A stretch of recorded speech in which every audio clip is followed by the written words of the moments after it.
We are going to start the Drippy watercolor painting. The first thing you're going to do is you're going to take a little bit of just plain water and you're going to put a drop of water in each of the paint wells, and that's going to help soften up the paint so that it's ready for you to use. Once you've done that, you can take that kind of aside. On a rough draft piece of paper, you should have drawn out a somewhat detailed picture of what you plan on doing for your watercolor. And the plan today is to try a couple of different techniques to practice before we get to the final draft, which is going to be really good finishing watercolor paper. So the first thing you're going to do is you're going to go into whatever color it is you want to do. So I'm going to do the face.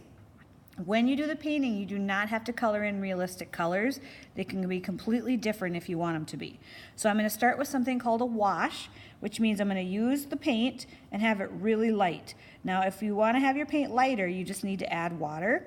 When you do a wash, you barely touch the brush to the paper and you don't paint everything. So you're going to leave some spots white just so that you have other spaces where you can put in different colors.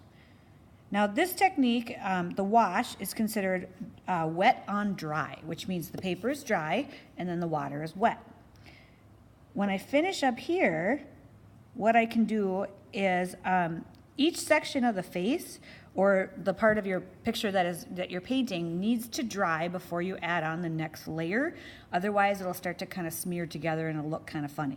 So I'm going to try something called wet on wet, which means I just take water on my brush and I just paint a little section of my project with just water. And then I'm going to take the color that I want for my hat and I'm just going to barely touch it. And as you see, it kind of moves out. That's called bleeding, where it takes and it moves out to different sections where the water is. If I want to mix colors together, I can take and I can put another color in there. Now, with this kind of paint, if you notice, if you look really closely, things are going to go outside of the lines. And normally, if you're doing a realistic picture, that would really be obviously unideal. But because we're going to change this into something a little bit more abstract, it actually is better if it bleeds into different sections because it'll be more interesting when you outline it later. If I want to take and I want a section to be darker, I would use the paint, but I would have less water on my brush. And then each time it would get darker.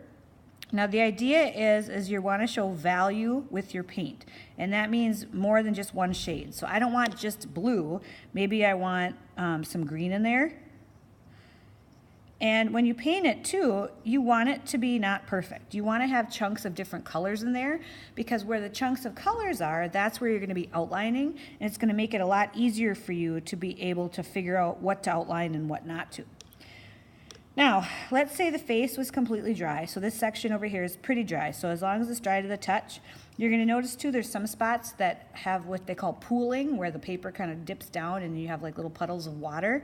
You can always take a Kleenex or paper towel and kind of dab that out of there if you need to. If you're going in and you're going to do more value, so once we have the wash on the face, I'm going to go back in with orange with a little bit darker. And I'm going to do just a couple of little sections and make it darker. You don't have to go over everything. The idea is to kind of leave it chunky. So right here, obviously that's not what a real face looks like, but it's going to be a little bit chunkier so that I have some values that I can go around with my Sharpie. Maybe around the nose here. Okay.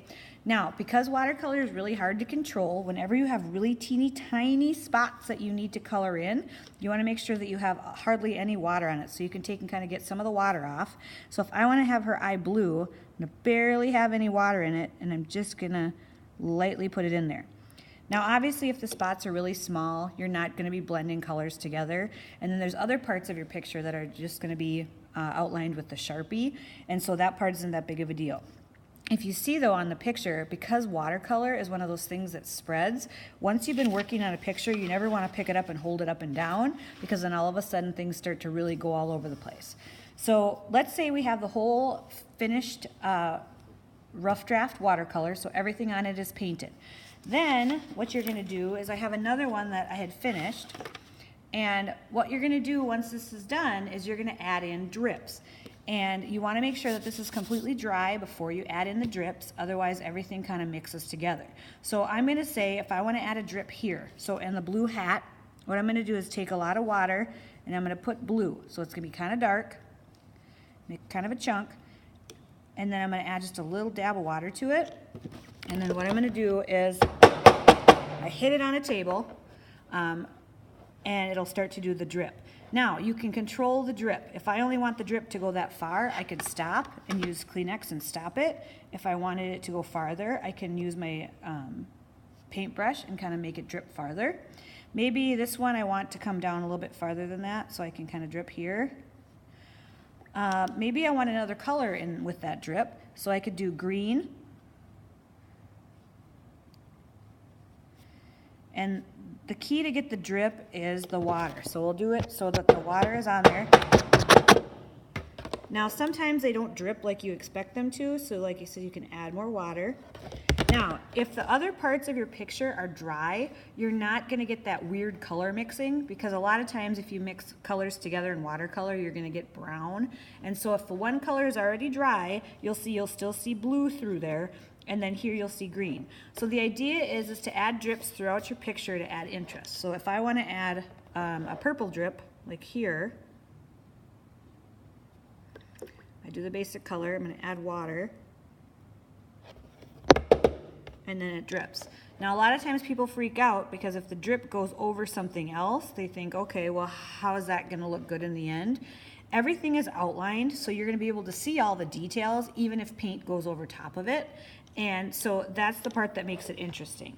One that's completely finished is right here. So you'll see that a lot of times the drips, they go over things, they mix into different colors, but that, once it's outlined, is what's going to make it look really interesting.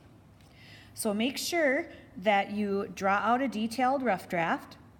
You practice doing the wet on wet, the wet on dry technique, and that you blend the colors and you have lots of different values in it. After you feel confident with that, we'll be starting the final draft probably next week.